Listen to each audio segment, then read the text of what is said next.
पहिला पाईप घेतली होती, त्यामुळे पाईप पण काय लय महागाई असल्याचा काही विषय नाही. पण हे जे त्रास होतो ना, हा त्रास बऱ्यापैकी कमी होतो. त्यामुळे तुम्ही देखील असं करू शकता. आणि सीताफळाबद्दल आणखीन जर माहिती मिळवायची असेल, काय कसं काय, तुम्ही कमेंट बॉक्समध्ये तुम्ही हे करा. आता आमच्या बागेला जवळ-जवळ नाही नाही म्हणलं तरी 5-6 वर्षाचा आता आम्ही 5वा तरी भार असेल.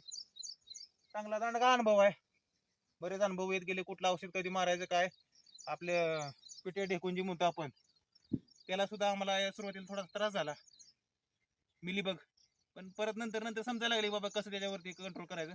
गवत जरा वाढलेला आहे, पण बऱ्यापैकी आम्ही कंट्रोल करण्याचा प्रयत्न करतो. मध्ये फणलंय आम्ही चांगलं बऱ्यापैकी.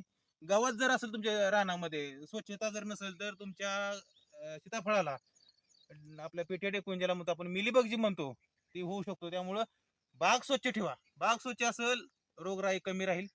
वेळच्या वेळी फवारणी घ्यायची. आठवड्यातून 10 दिवसातून एक फवारणी करून टाकायची.